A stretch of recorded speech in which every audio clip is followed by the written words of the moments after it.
Aláròyé máa wí o. àfi káràlú máa ṣọ́ra o. ìyá àtàwọn ọmọ ẹ̀ mẹ́ta kú lẹ́yìn tí wọ́n jẹ májèlé mọ́ ìrẹsì ńìlọrin.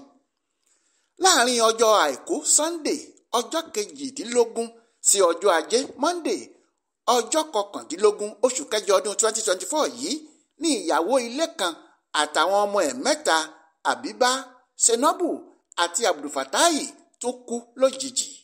ìbá sì ṣe ń sọ yìí ni bàbá wọn Àáfà Ahmad ṣì ń gba ìtọ́jú lọ́wọ́ nílé ìwòsàn lẹ́yìn tí wọ́n jẹ ìrẹsì tó ní májèlé nínú lágbègbè Ọ̀sìn lópòpónà Asadam nílùú Ìlọrin tí í ṣe olú ìlú fún ìpínlẹ̀ Kwara.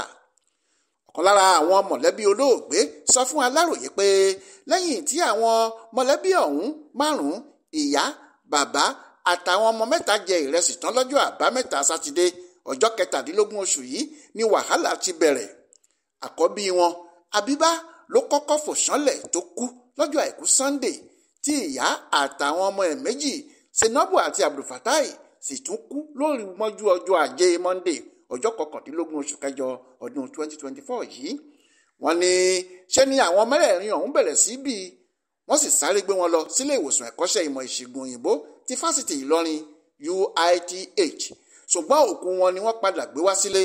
bàbá nìkan ló ṣẹ́kù nílé ìwòsàn báyìí tó ń gba ìtọ́jú lọ́wọ́.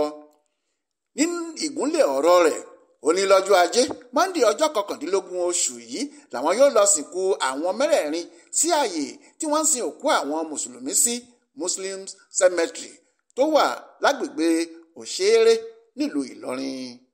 gbogbo akitiyan Aláròyé láti kàn sí agbẹnusọ iléeṣẹ́ ọlọ́pàá ní Kwara arábìnrin Èjìrẹ́ Adéyẹmí Adétóun láti fìdí ìṣẹ̀lẹ̀ náà múlẹ̀ ló já sí pàbó pẹ̀lú bí nọ́mbà ẹ̀rọ ìbánisọ̀rọ̀ rẹ̀ kò ṣe lọ. Ibrahim Alágúnmu ló ṣàkójọpọ̀ ìròyìn ọ̀hún fún Aláròyé online television.